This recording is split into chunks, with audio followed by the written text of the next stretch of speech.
Cobb TV. Watch your life make sense.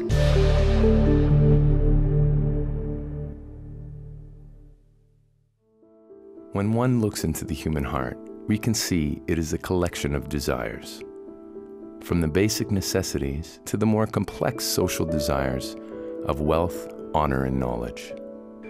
But there appears a point within every human heart that yearns for something different. It desires to know only one thing. What is the meaning of my life? Welcome to The Point. Irene, where were you born? I was born in Detroit, Michigan.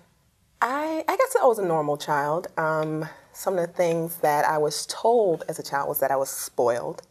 Had to have my way all the time, so I guess I actually annoyed my older brothers and sisters. I was a chunky child. People would say fat, but my dad corrected them and said that I was pleasingly plump. So I had those issues growing up. I had friends, got picked on here, and, I probably did a little bullying myself, but, all the natural and normal childhood things. So, had a big family. I'm the last of 6 children. So I had a lot of siblings to fight with. So you brought with you today 3 objects that are very important to you, that kind of symbolize your path in life. And what would be the first object that you would like to show us today? Well, the first object is what I have on my head. I'm adorning. And those are my scarves. And I could say what they represent to me on my path is the everlasting search in women to find beauty. We always are struggling with self-image.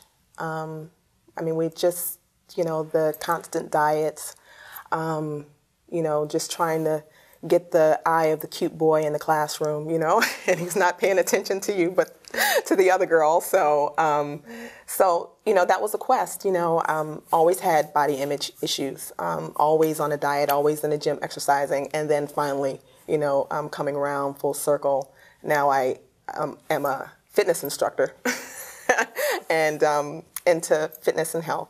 Yeah. But, I had to struggle with those issues earlier on. So, this does represent our constant quest as women to find beauty in life. When you talk about childhood, I would say being rebellious to a certain extent. And so these represent finding beauty and being rebellious, against society. And I didn't want to follow the normal path that everybody was following. And I could say that would be applied to my siblings. Like, they all went to the same middle school and high school and things like that. And I just knew that I wanted to do something different. Being one of the first to go to college, I just didn't want to settle down with the norm. That was my way of, I guess, bucking the system, that I want to pave a path that was different than what was being taught to me or being instilled in me.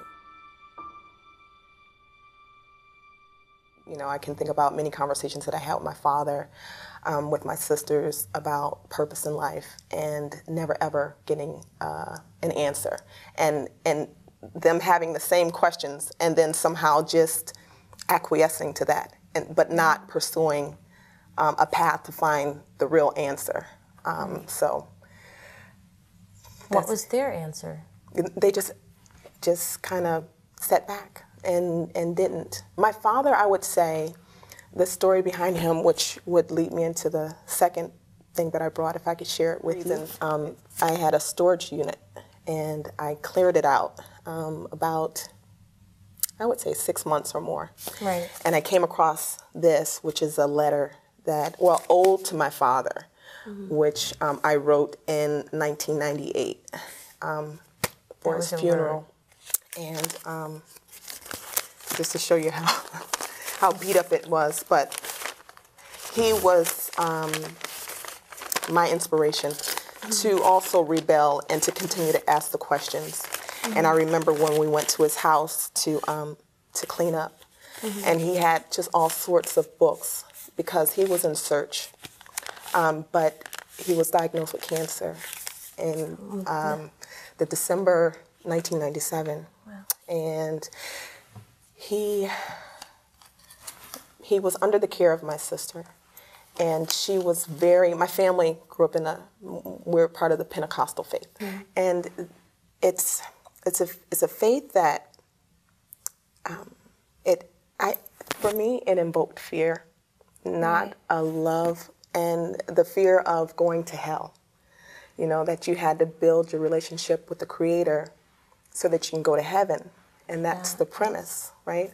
And so my father, even though he was my inspiration to ask the questions and to seek the truth, he acquiesced to that.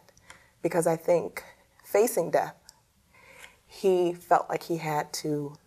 And so I'm getting a little misty-eyed, but I was a little disappointed in him. But, you know, I was trying to go back and say I couldn't blame him because that force is so strong on people that they have to succumb to something because of what we put out there about the afterlife, you know. Why were you disappointed in him?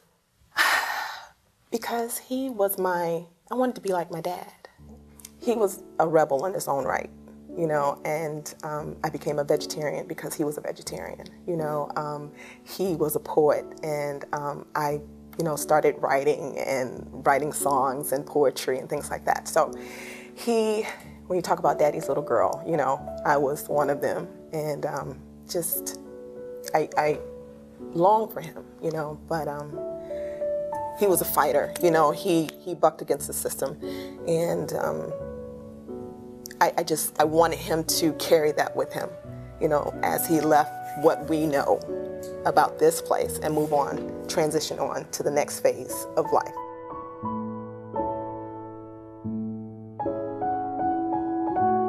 The next thing that I brought, which is a bottle. You're making me thirsty. But what this represents for me is if you shake it up, right? You know what's going to happen. You open up that bottle, what's going to happen? Yeah, it's going to explode. It's going to explode. And that's what happened within me. In my mind, there was this explosion. And, you know, as I look around me, this is what it looked like. You know, there was just a total upheaval of my whole belief system. It was like tearing up a foundation. And it was really hard. It was very lonely. I get a little misty when I talk about it. But I'm grateful for it, and I don't think it's a bad thing. I don't internalize it as something that was bad. But it opened up my awareness a little bit more because I still had to continue my search. And then, can I bring up my other thing? Just keep them coming. So the last part I would say is my handy dandy laptop. Okay. With the information age that we're in, I'm so grateful for it. I left corporate America that I was in for 12 years. I knew that there was something more.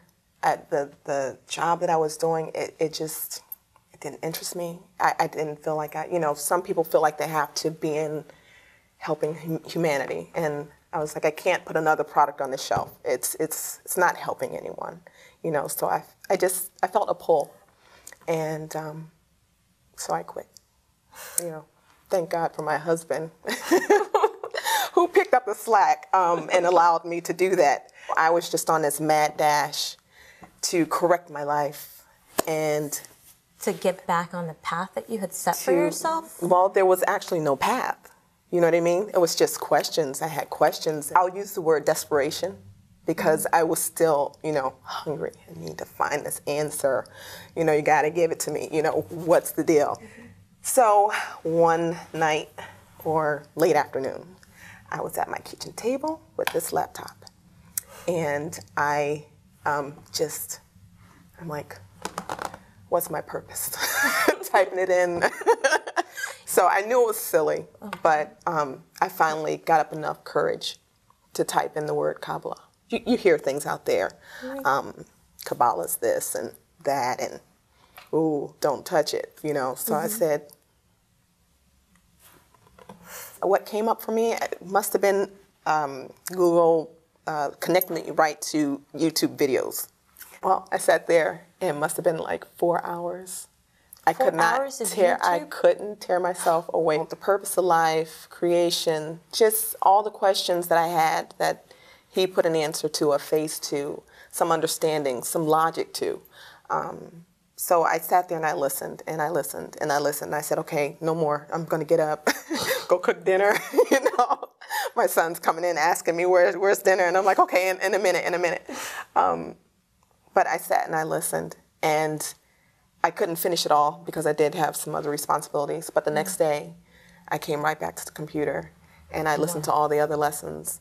And it probably took me a span of 3 days, because if I had like the total day to give, you know, not having to go to work and have other responsibilities, I would have. And what were the emotions? What were the... Relief. Relief? There's not many words you can say. Yes, it resonated with me. So therefore, to give me a sense of relief, to be able to live, to explore within that kind of structure, building that base, it's important, because, you know, we all have questions and we want the answers. I would say if you are brave enough to continue to ask the questions and to explore, it has a huge amount of importance and significance to your life, for me at least. With each level of information that I receive, I still develop questions. But I know that I'm kind of like in a safe zone, that I can still ask questions. I didn't get that sense